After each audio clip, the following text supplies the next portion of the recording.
What's up, everybody? Welcome back to the Properties and Pour-Overs podcast. My name is Adam Colburn, and today I have a very special guest, my buddy Mando Hernandez. What's going on, buddy? What's up, Adam? Glad to be here. Appreciate you, brother. Absolutely, man. Thanks for coming on. And so just to let the listeners learn a little bit about you, where are you located in the country, and what does your business look like today? I'm in New York City. I'm specifically in Brooklyn, New York, born and raised. New Yorker, coffee, all that good stuff. Love it. So, yeah, I'm a buy and hold investor, not locally here in New York, though. Okay. I've had multi-families in New Jersey, some single families in Florida. I actually have a duplex in Costa Rica. Nice. I've been involved in some bigger multifamilies, 30 unit in Cincinnati, a 40 unit in Arkansas that I partnered with about 10, 12 years ago.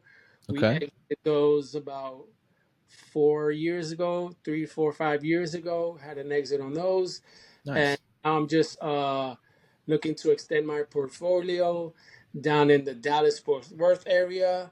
Orlando, Tampa, I-4 corridor, and looking to buy creatively sub two.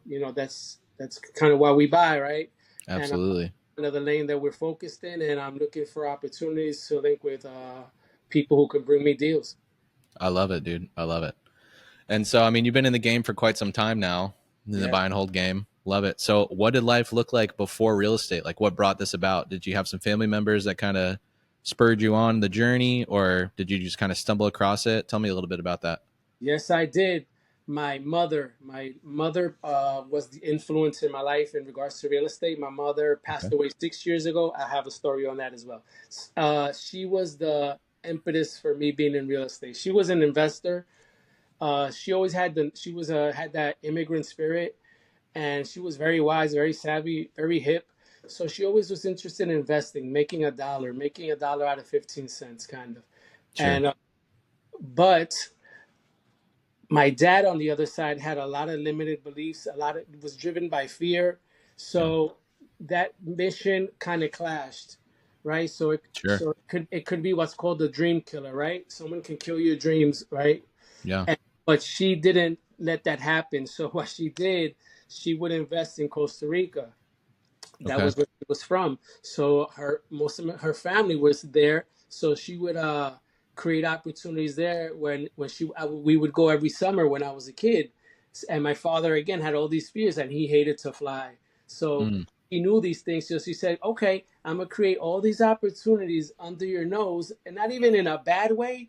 right. Everyone was winning, but I'm gonna still do these things, and then we all gonna benefit from them, right?" Sure. So again, she didn't let her spirit get quelled by some limited beliefs from someone else, let's say, that projected their fears. So she was strong enough and resilient enough to follow up in that, and she did so. So every summer we to Costa Rica and visit coffee fields, strawberry fields, land, all these things that I saw as a kid. Yeah. And I what we're doing, we're here, we're looking at this spot, this acre, great, cool. What we're gonna do when we're going to the beach, or we're gonna have fun. But Right. later on, you realize, wow, now I see what's going on. As an adult, you reflect. Now I see the play. So Yeah. that was the impetus of me going into real estate. Was the seed planted by my mom. That's awesome, man. That's really cool. And honestly, like, super empowering for her husband too, right? Like, she knew that he was super risk averse, didn't want to be involved, and also didn't like to fly. So it's like, all right, let me shield you from this risk where I'm just going to go do it back home in Costa Rica, and you don't have to worry about it because you're never going to have to come in and look at them, because you're not going to get on the plane to come and look at them. And so Nope. it's like, that's like the perfect play. Like, that's awesome, dude. That's super cool to hear that you had that inspiration from your mom. So very cool, and Which condolences on your she would build. loss. Yes, she would build. Thank you. She would build out these properties, and again, she would have her siblings running the projects for her, and she would get the updates. These are the things I want. Let's do this. Let's do that. All the Yeah. time. This is what she did. And she would hold them for a while, and then exit them 10, 15 years later. This kind, again, this was what I was surrounded with. But I did have a 9 to 5, so I did Sure. have a 9 to 5. I work in the healthcare industry for 25 plus years, Okay. right? So but I knew what I wanted to do was be in the real estate space because I was nurtured in that way. So I was buying properties, right? So again, I've been in the real estate space for over 20 years on the buy and hold side. So I knew in the workforce there was going to be an end, right? Sure. But if you've been a 9 to 5 for as long as I was, you get conditioned in that cycle in that world. You really do, right? You become a worker kind of, and that's not bad. Listen, Yeah. that's listen. There's superpowers to a lot of people. It's a earning, right? It's a living. God Yeah. bless everyone. Again, it was a blessing that I had employment. So, but I knew I was exiting that. So I had to recondition myself, and I had to retrain myself to get out of that space. And I was very intentional in that. So I had to separate from my colleagues, my friends, everyone. I became a loner. I Mm. became a loner. I would eat at lunch. I would not sit in the cafeteria and talk shop. My supervisors, was on my back. My vacation was not approved.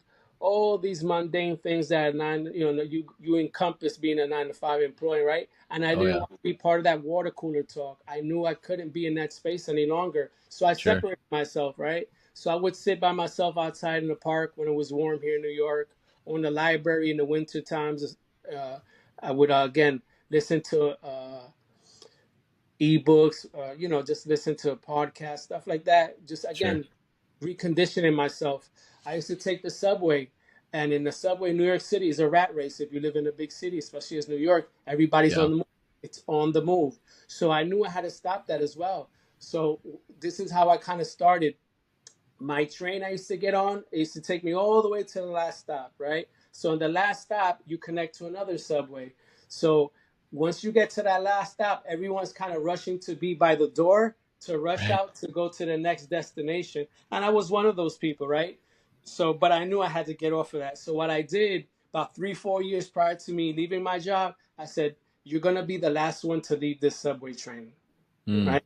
Little things like that to recondition myself, right? To get me out of that mind state that I didn't want to be any longer, right? So I Sure. really be intentional, and I did that. Every time the train stopped, I would stay sitting if I was sitting, and everyone would exit. I would be the last one to get off the train, and I would go up the stairs to get a connecting train. And those same people that ran to the train to the next train, they were there waiting on the train, All right.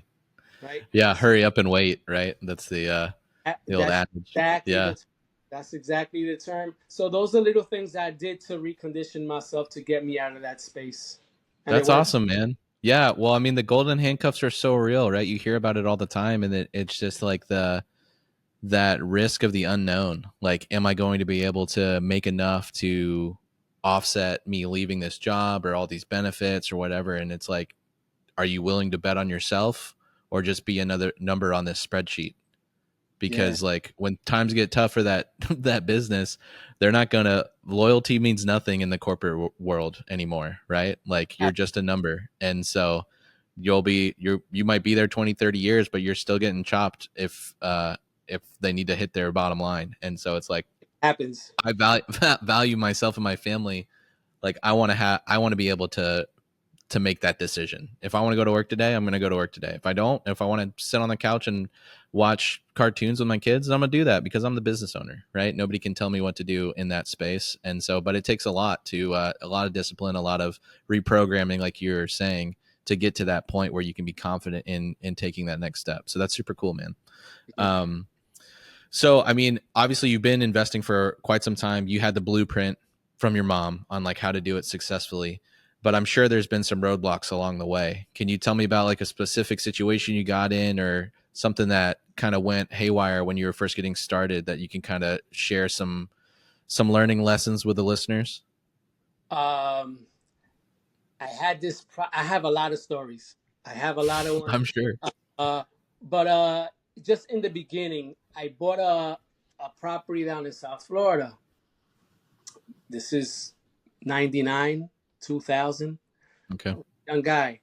Uh, I rented it out to a neighbor's kid, right? That I kind of built a relationship when I was down there. Sometimes it's been a lot of summers in South Florida, so that's a Hmm. place I said, I would like to invest down here. And I was speaking to a lady, and she said, "Hey, would you rent this house out to my son?" Uh, he needs a place to stay. He was a young guy, probably in his early 20s, Yeah. and I really didn't. Again, I was still kind of raw to it. I was just like taking more action without kind of direction, right? Sure. So I was like, sure, sure, let's rent it out. Agreed on the price, and he kind of became a tenant from hell, Mm. right? He stopped paying. He was a young guy partying and all that. He's making a lot of ruckus. Yeah. And I'm like, wow, now I have a problem, right? So now it's a long distance problem. I have to go down there and resolve this issue, right? Because I Yeah. didn't even envision something like that. Again, this is kind of my first time venturing to buying a property long distance per se, but I didn't Sure. think of the problems, right? I didn't think Yeah. of the issues I could encounter, and Sure. encountered it immediately, right? Mm. So 3 4 months into the property, I had to go down there, and I had to kind of, I was, I'm a kind of New Yorker, a little aggressive. I kind of had to manhandle that situation a little bit. Yeah. I was my own sheriff per se. So, so Nice. yeah, so I kind of had to put my foot down, and I had to be a little aggressive, and it kind of worked. And he kind of hightailed out of there, and I learned an experience. And I said, "Wow, now what do I do? Like, how can I avoid this situation?" And I figured out Section 8. Mm. Right, the universe. If you put something to universe, the universe will answer. You just gotta listen to the whispers sometimes, right? And Sure. so I did that. So I then followed up. This is pre-internet, early maybe internet, Hmm. and phone calls. So you're calling the offices and saying what happens and how do I do this. Yeah. Okay, this is the steps. We need to make sure the house is enforced. Whatever codes need to be upheld, the windows, whatever it was, right? Electric, whatever the needed to be followed up on. I was Hmm. like, cool, I'll take care of all that. And I then put a tenant in there, my first Section 8 tenant, and that tenant was there. It was a lady and her daughter. It was a two. It was a 2-1 at the time. I renovated afterwards, Okay. and they were there for pushing 10 years. Wow. So pushing 10 years until she became a little older. That I believe that she went into a home after that. But Okay. it solved a major headache. Right, that lesson. I don't call it a loss. I call these things lessons. And Absolutely.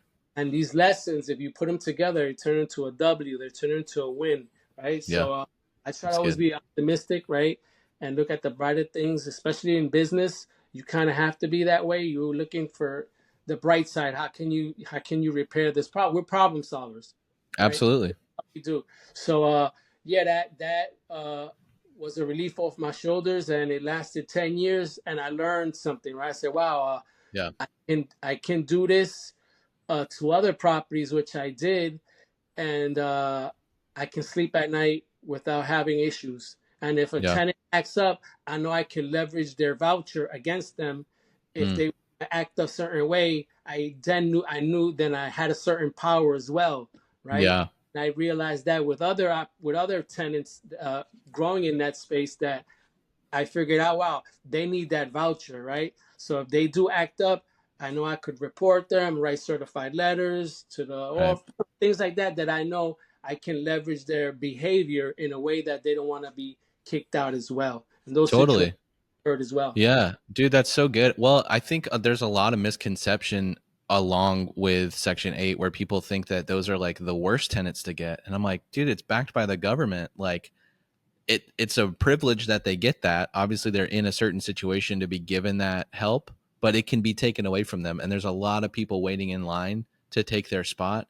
So they're generally the best tenants that you can get for that exact reason. Like, hey, if you mess around, like you might lose your voucher, and then now you're fitting the bill for any place that you stay. And if you're only paying 300-400 bucks and everything else is stipend by the government, where are you going to go?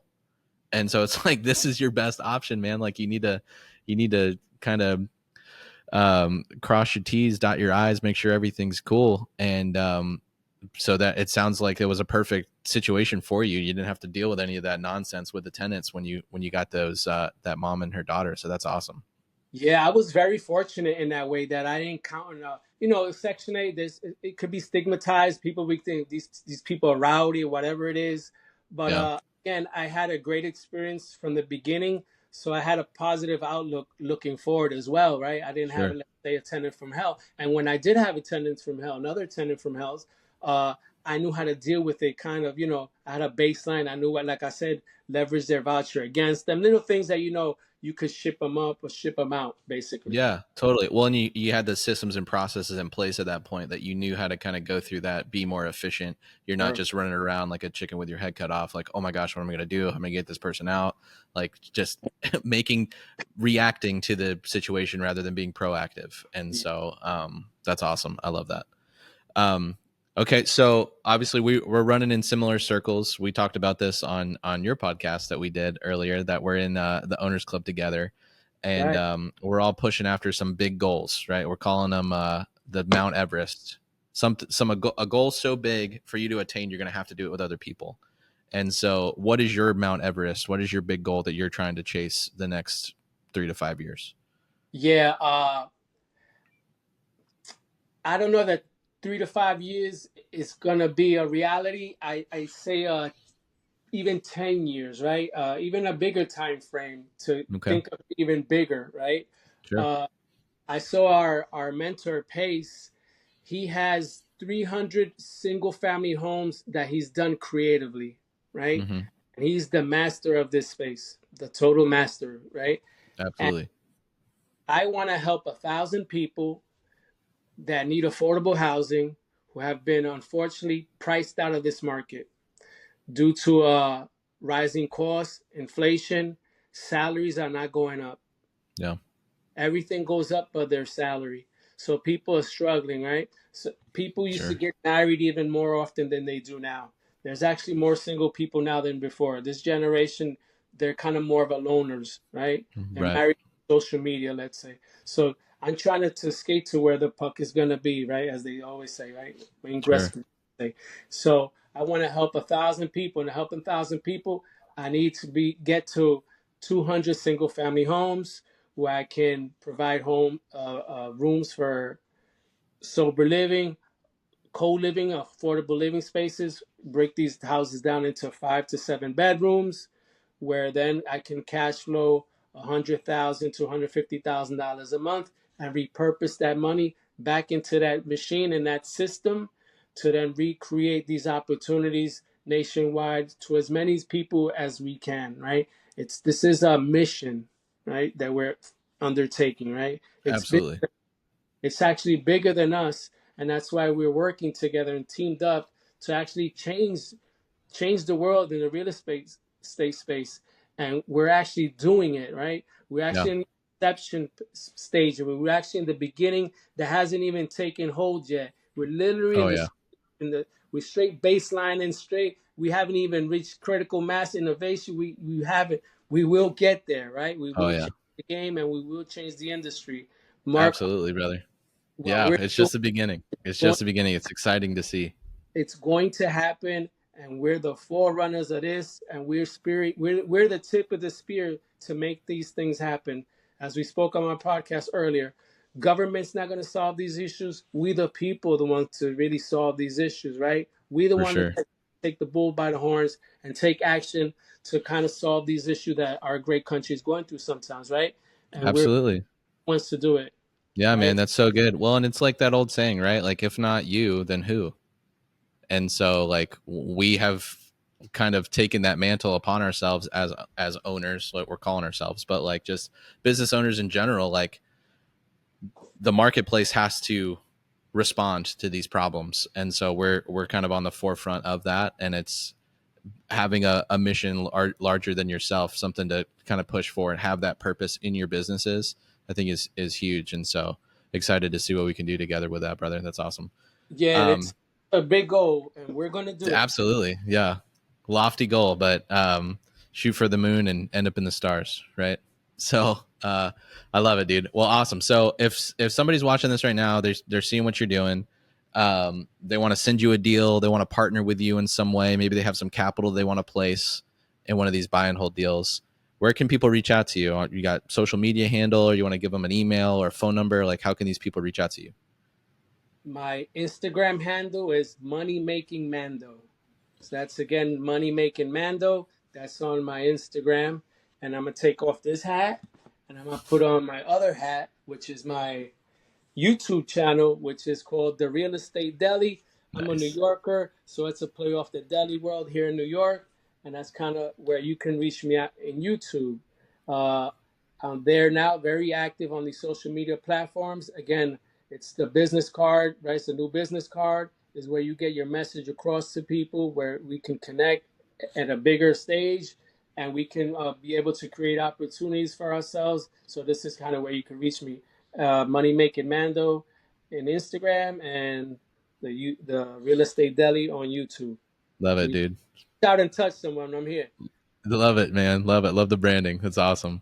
Well, Mando, I really appreciate it. Getting to know you a little bit more, hear about your business, all the cool things you're doing.